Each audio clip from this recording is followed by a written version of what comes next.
If you want to be able to play with more freedom around the kit, I'm telling you right now, knowing your odd groupings is your secret weapon. By using groups of 3, 5, and 7 in a 4/4 time signature, you're moving over the quarter note pulse. So that means you're playing accents in different places, not every time on the downbeat. That creates unexpected tension, really cool melodies, and it can completely change how your fills sound, but still serve the music instead of your standard.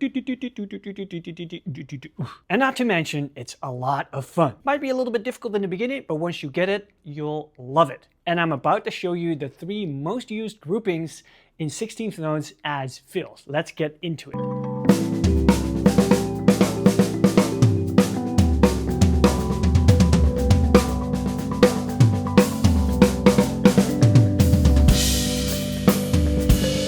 Before we start, a few disclaimers here. This is not about playing the coolest lick or the coolest fills.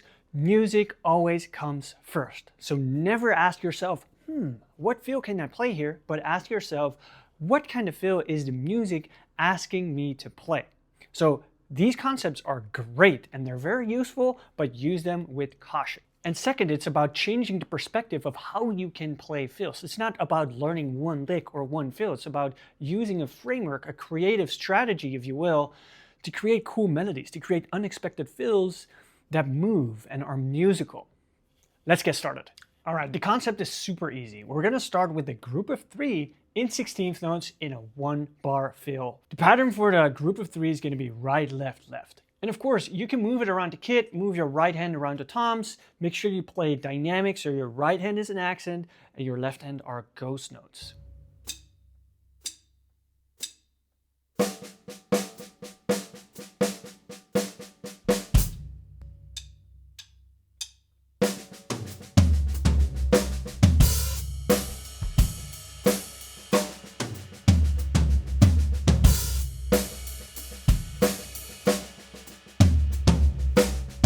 Let's move into the group of 5, which is basically the same as the group of 3, right, left, left, but with another right, left in front of it.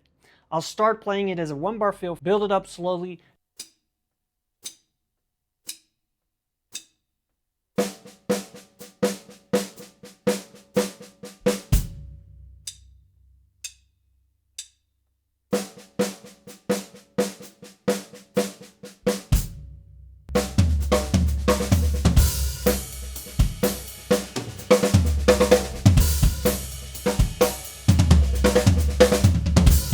Sounds pretty cool, right? Your next step would be to play a group of 7, which is, again, actually the same as the group of 5, but another right, left in front of it. Let's check it out. I'll start slow on the snare and start moving my right hand around the toms.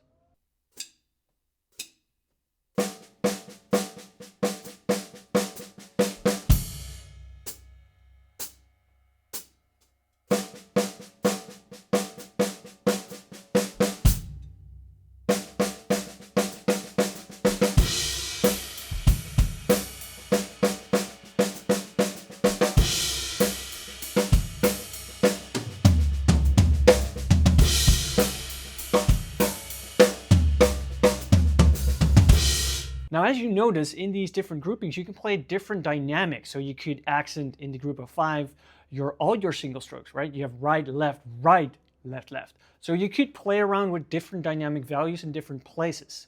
The same goes for the group of 7. It's endless and really cool to play around with different dynamics. Now, let me show you what it sounds like when you actually implement this and integrate it into a groove with a fill over 2-bar, 3-bar, or even 4-bar fills, and mixing these groupings together. And a little side note here, what I do is I add single strokes here and there to connect the patterns over the different bars of fills that I play, which is a different topic for another video.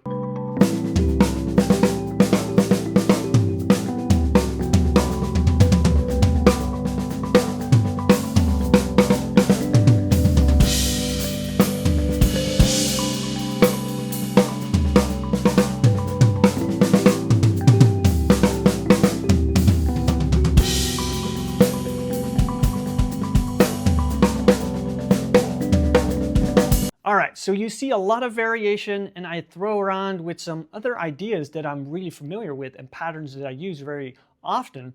So I really want to encourage you to explore for yourself. Add some flams, add some bass drums here and there. Maybe you use the pattern right, left kick very often.